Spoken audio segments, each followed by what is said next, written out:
Hello, in this video it is asked which is the most stable chair form of this compound, and they have given a molecule of cyclohexane with the methyl and ethyl at 1 and 4 position respectively. So to understand this, first of all we will have to understand the three-dimension model of a chair form. So you can see in this video that we have this form of a cyclohexane, right? And we can see the bonds in yellow are the axial bonds. So what we can see over here, that the bonds in yellow, these are the axial bonds, right? And as we can see, I have maintained the same color coding. So the bonds in green are the equatorial bonds. Now since we have this diagram in front of us and the three-dimension model also, we can see over here that this white bonds, as you can see, are the carbon-carbon bonds, and the green and the yellow are the CH bonds, right? It has a shape of a chair. You can see that this is upwards, which I can also say that this is the upward bend of the chair, right? Let me use a different color pen, let's say blue over here. So this is the backrest. You can see over here, this is the chair on which the seat of the chair, and this is the leg of the chair. So you can see that it's actually a chair form configuration. Also, what we can see now, pay attention when you see this clip, is that here the two yellow bonds, consider on the adjacent carbons, the two yellow bonds and the two green bonds, right? The two yellow bonds, if you can see, if I can just draw it over here, that this is the front two carbons as you see, and then you have the yellow bond, which are the axial bonds,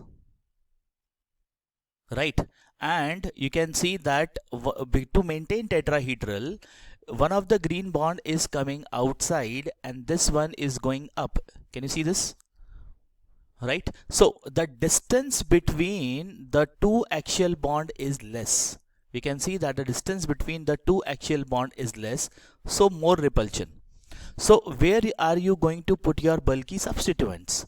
So it has to be in the equatorial positions because they are far apart. Is that clear?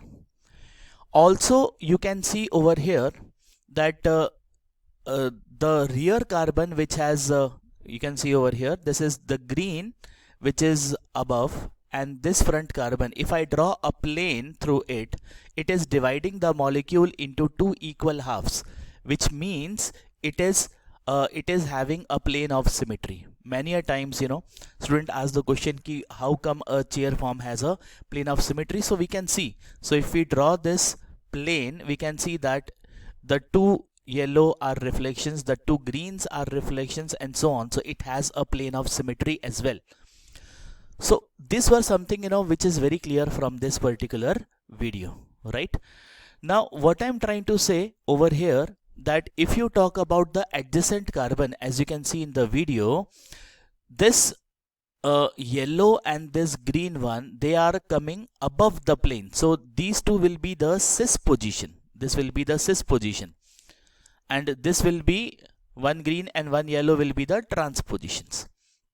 So when you have to mention cis and trans, you have to see the positions, whether it is both of them are above the plane or below the plane or opposite side. So if they are on the opposite side, it's a trans configuration, right?